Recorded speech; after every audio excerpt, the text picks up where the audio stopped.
Hello guys, இன்றைக்கி நம்ம சேனலில் என்ன ரெசிபி பார்க்க போகிறோன்னா சர்க்கரை பொங்கல் ரெசிபி தான் பார்க்க போகிறோம். அதுக்கு முன்னாடி சேனல் இன்னும் சப்ஸ்கிரைப் பண்ணலைன்னா சப்ஸ்கிரைப் பண்ணிக்கோங்க. வாங்க வீடியோக்குள்ளே போகலாம். சர்க்கரை பொங்கல் வந்து எப்படி டேஸ்ட்டாக வீட்டிலையே நல்லா ஸ்வீட்டாக சிம்பிளாக எப்படி ப்ரெஷர் குக்கர்லேயே செய்கிறதுன்றதான் இந்த வீடியோவில் பார்க்க போகிறோம். வாங்க வீடியோக்குள்ளே போகலாம். ஃபஸ்ட்டு உங்களுக்கு தேவையான அளவுக்கு பச்சரிசி எடுத்து வச்சுக்கோங்க. நான் வந்து இங்கே 1 கப் பச்சரிசி எடுத்து வச்சுருக்கேன். அதுக்கப்புறம் 1/2 கப் பாசிப்பருப்பு எடுத்து வச்சுருக்கேன். இது ரெண்டையுமே சேர்த்துட்டு நல்லா மிக்ஸ் பண்ணிவிட்டு ஒரு 20 நிமிஷம் நல்லா ஊற வச்சு எடுத்துக்கோங்க.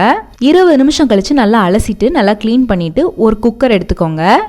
அதில் வந்து இந்த ஊற வச்ச அரிசி பருப்பை ஆட் பண்ணிக்கோங்க. அதுக்கப்புறம் 4 கப் தண்ணி ஆட் பண்ணிக்கோங்க. அதுக்கப்புறம் சால்ட் ஆட் பண்ணிக்கோங்க கொஞ்சமாக. இதை வந்து குக்கரில் ஒரு 2லேருந்து 3 விசில் வச்சா போதும். ஆல்ரெடி ஊறினதுனால நல்லாவே வெந்துடும். அதுக்கப்புறம் ஒரு கடாய் எடுத்துக்கோங்க. அதில் 2 கப் வெல்லம் ஆட் பண்ணிக்கோங்க. நீங்கள் வந்து இதில் வந்து வெல்லம் இல்லைனா நாட்டு சர்க்கரை இல்லைனா கருப்பட்டி இல்லைனா சுகர் எதுனாலும் நீங்கள் ஆட் பண்ணிக்கலாம். நான் வந்து இங்கே வெல்லம் ஆட் பண்ணியிருக்கேன். இப்போ வந்து அந்த வெல்லம் நல்லா கரையிறதுக்கு தண்ணி ஆட் பண்ணிக்கோங்க. அதை நல்லா கொதிக்க வச்சுக்கோங்க. நல்லா மெல்ட் ஆகணும், அந்த அளவுக்கு ரெடி பண்ணி எடுத்துக்கோங்க. இப்போ வந்து ப்ரெஷர் குக்கர் எடுத்துக்கலாம். 3 விசில் வச்சாச்சு. பார்த்தீங்கன்னா தெரியும், அரிசியும் பருப்பும் நல்லா வெந்துருச்சு. இப்போ வந்து அரிசியும் பருப்பையும் நல்லா மசிச்சு விட்டுருங்க. நல்லா மேஷ் பண்ணி வச்சுக்கோங்க.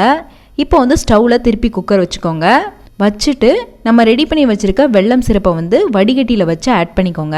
வெல்லம் நல்லா ஆட் பண்ண பின்னாடி நல்லா கம்ப்ளீட்டாக மிக்ஸ் பண்ணிக்கோங்க. எல்லா சைடும் நல்லா மிக்ஸ் ஆகிற மாதிரி. அதுக்கப்புறம் ஏலக்காய் பவுடர் இல்லைனா ஏலக்காய் தட்டி ஆட் பண்ணிக்கோங்க, ஒரு 1/4 டீஸ்பூனுக்கு.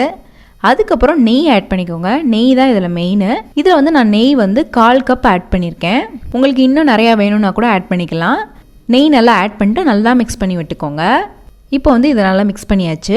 லாஸ்ட்டாக வந்து நெய்யில் முந்திரி பருப்பும் கிஸ்மிஸும் நல்லா வறுத்து எடுத்துக்கோங்க. வறுத்து எடுத்துட்டு அந்த பொங்கல் அப்படியே மேலே ஆட் பண்ணிக்கோங்க. இதை நல்லா கம்ப்ளீட்டாக கிண்டி விட்டுக்கலாம். அவ்வளோதான், ரொம்பவே ஈஸியான சிம்பிளான டேஸ்டியான சர்க்கரை பொங்கல் வீட்டிலே ரெடி ஆயிடுச்சு. இது வந்து நீங்கள் குக்கரில் செய்கிறதுனால ஒரு 20 நிமிஷத்துலேயே செஞ்சு முடிச்சிடலாம். அவ்வளோ சிம்பிளாக இருக்கும், டக்குன்னே செஞ்சு முடிச்ச மாதிரி இருக்கும்.